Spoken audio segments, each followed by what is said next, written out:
Walk more, hit 10,000 steps daily, and that should get you some feel-good exercise. Just that. And you believe you've done the right good exercise for yourself. Is walking enough? It depends. In this video, let's break down exactly when walking counts as real exercise and when it doesn't, and exactly what to add if it isn't enough on its own.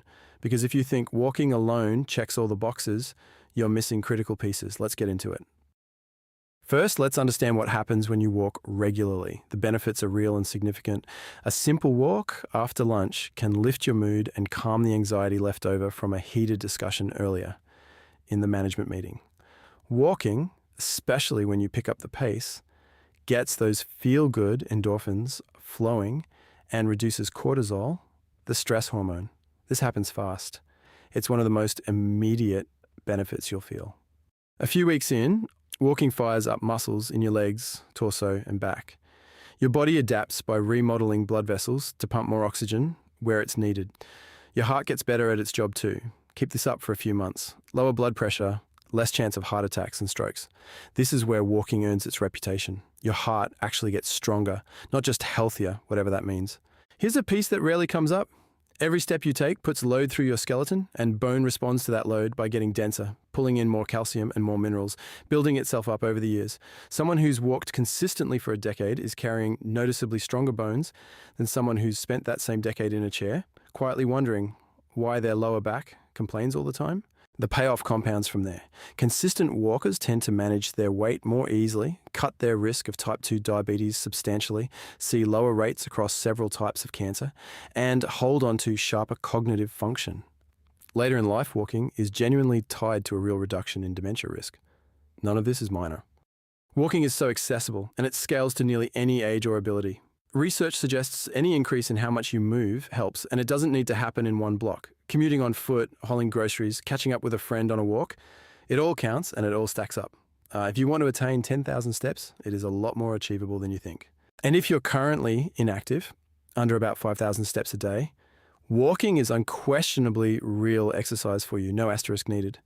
Building to a 10,000 plus from there is a genuine turning point for your body. And if you're deconditioned or coming back after years away from any activity, this is exactly the right move. Every benefit we just covered applies to you in full. If you're already logging serious daily steps and you're in reasonably good shape, walking on its own does not check every box your health needs. Your body needs more challenge. Be clear about which category you're actually in.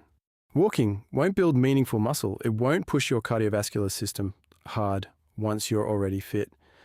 It doesn't carry the bone-loading intensity that lifting does, and it can't deliver the metabolic effect that comes from genuinely high-intensity effort. So if you want a genuinely complete routine, add two things: real cardio and strength training. For cardio, hard enough that you're breathing heavily, at least half an hour, at least 3 times a week. Running, cycling, swimming, the elliptical, rowing, even a jump rope. Anything that gets you there works. This is what actually raises your VO2 max and builds real cardiovascular capacity. Walking alone can't get you there. A rough gauge: if you can carry on a full conversation the whole time, you're not pushing hard enough.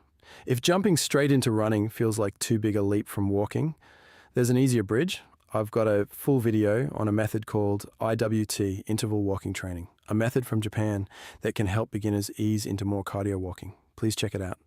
For strength, twice a week, full body, weights, machines, or just your own body weight.